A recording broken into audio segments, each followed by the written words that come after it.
I want to say that anime's been on an upward trend. Last year was alright, there were a couple bangers, but I kind of felt like it didn't start picking up till later half the year, in fall. Right after that, in winter 2019, we got Shield Bro, we got Promised Neverland, Kaguya-sama, I'm still not gonna watch that girly shit, Mob 2, Dororo, spring 2019, massive disappointment, but we got Demon Slayer and Attack on Titan's kinda good again, what? Summer 2019, Dr. Stone, Fire Force, Vinland Saga, all really fun to watch, but very few new anime or ones that I randomly think to myself, damn.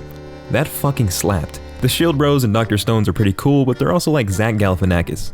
If you ask me, hey, do you like Zach Galifianakis? I'm gonna say I fucks with Zach Galifianakis heavily, but when I'm posted up in the shower all emotional like Drake, you know what I'm thinking of? Not fucking Zach Galifianakis. I'm thinking about Jake Gyllenhaal. Pause. That guy's a pretty good actor. I wonder what he's doing right now. You get what I'm saying? Yes, while I like Bunny Girl Senpai, I'm not going to be thinking about it in 3 months from now. 2019 needed its Violet Evergarden, its Maiden Abyss, and I think surprisingly we got about 2 or 3 of those, Demon Slayer and Vinland Saga. But the one anime I was actually excited for even after reading the manga, one of the few anime that didn't feel like work for a video, was Beastars.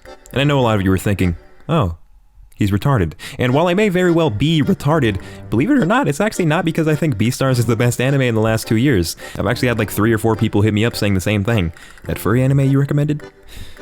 Yeah, I actually checked it out, it was kinda heat. Yeah, no shit, I was right. Beastars has mystery, a little bit of action, romance, insane character development. It's all there with a little something for everyone. So whether you're brand new to anime, maybe you don't even watch anime, or you're just a jaded fuck that's sick of consuming mediocre content in hopes of something better, you have to try out Beastars. Beastars takes place in a world filled with anthropomorphic animals, the 2 major races being carnivores, which are several times stronger and more violent than the herbivores, their veggie-eating counterparts. This kind of sets up a racial divide between the 2 races, which is only intensified as a herbivore at our main character's school gets eaten. Bam, mystery.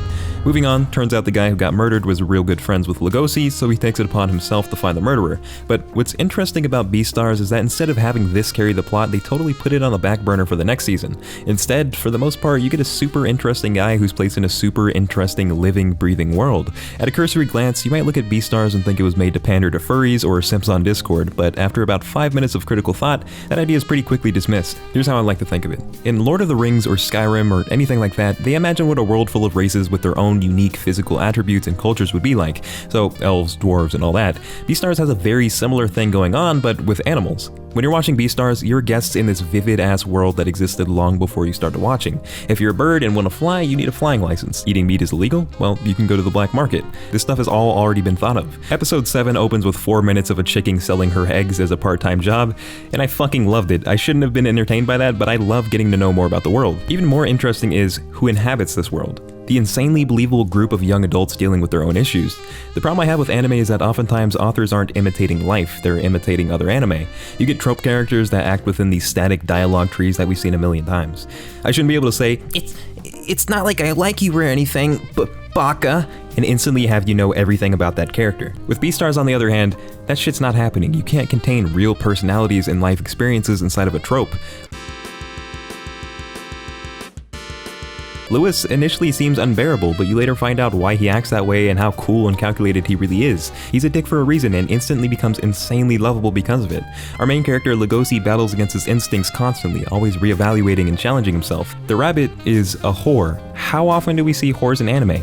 Not enough. This diverse, realistic cast caught the hearts of not just myself, but everyone I've brought this anime up to as well. This is all really bolstered by the insane voice acting.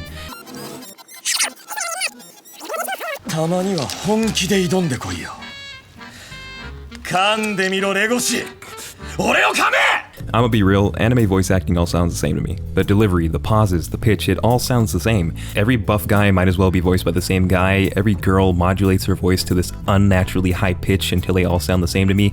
Maybe that's just the Caucasian talking, but I feel like most people are in the same boat. The unorthodox recording method used in Beastars makes an insane difference. So unlike most other stuff, Beastars was recorded before the anime was actually made. That's pretty weird, but on top of that, they set up a bunch of shotgun mics around the room and had the characters physically act out the scenes like in theater. The same kind of thing was done in a little game you might have heard of called Red Dead Redemption 2, which also had some of the best vocal performances I've heard in a minute.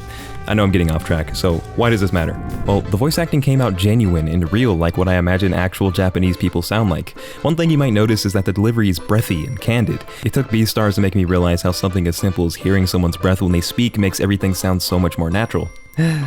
For reference, I went back and watched an episode of Fate, and it's just not the same. When the anime wants to get more personal and contemplative with narration, they use this fluffy-looking mic. I just love that nothing's overacted, and I don't have to hear Nanda every time something happens. Sorry about the rant, a buddy of mine gave me some info on the mics, and I thought it was pretty interesting. So far we know Beastars is cool because of A, the world, B, the characters, and C, the characters.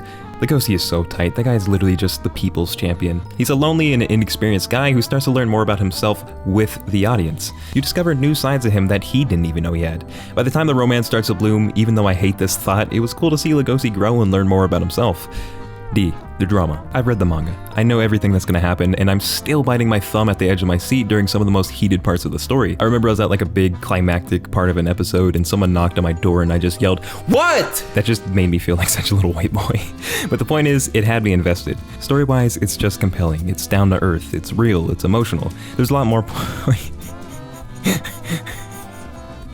There's a lot more points I want to touch on, but I realize that you should just experience it yourself. I'd also rather not be one of those shit tubers that ramble for the 10-minute mark, but whatever.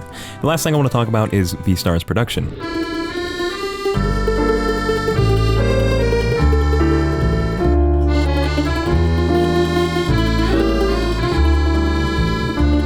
Whether it be sound or visual, it's all produced with such finesse and polish. I didn't feel this way, but you might think it looks a little jank with the CGI. I tried watching Ruby and felt like taking a shit. I get it, okay? These are not the same. From a pure visual perspective, it looks good. It's such a unique style that doesn't confuse being unique with being nice to look at. It just does both. My favorite part about the animation, however, wasn't how beautifully I think they adapted the style and brought to life some of my favorite scenes in the manga. It's the body language. You get a lot of things that I don't think are conveyed very often in 2D animation. Wait, for example. When Legosi's beating the dog shit out of someone, you feel that. When someone gets tackled, it feels like it could be in a World Star Fight comp. Then there's the little facial expressions. The slight nuances in the characters' expressions were able to match those in the voice acting and really bring out the best in each other. When the tiger is mocking a girl he had sex with, his body language reflects that. When there's a heated argument or something, the characters' faces might subtly change and give you a little insight on their feelings, like real humans, and that's how it should be. The editing's also innovative and cool to look at. You might get a split screen effect to track someone's eye movement.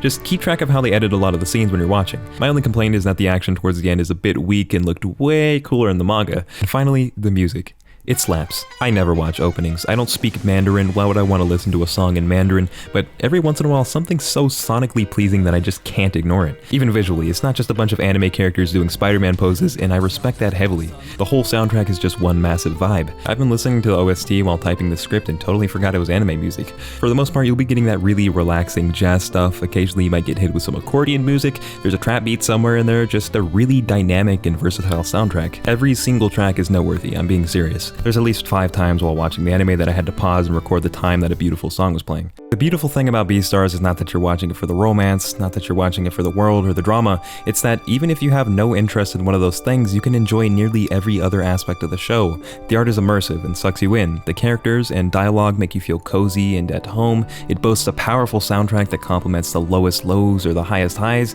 I fucking love Beastars. I wish I could wear some merch, but that's just absolutely not happening. Anyway, whether you're brand new to anime, maybe you're an absolute Chad who can't stand it, or you're a war-hardened veteran, there's just something about this show that I think most people can get down with.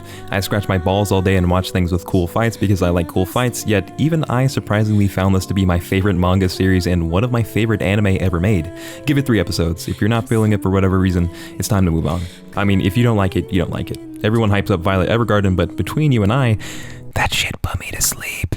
My name's Scamboli. Subscribe, but only if you like being put on to good anime and manga like all the time, jeez.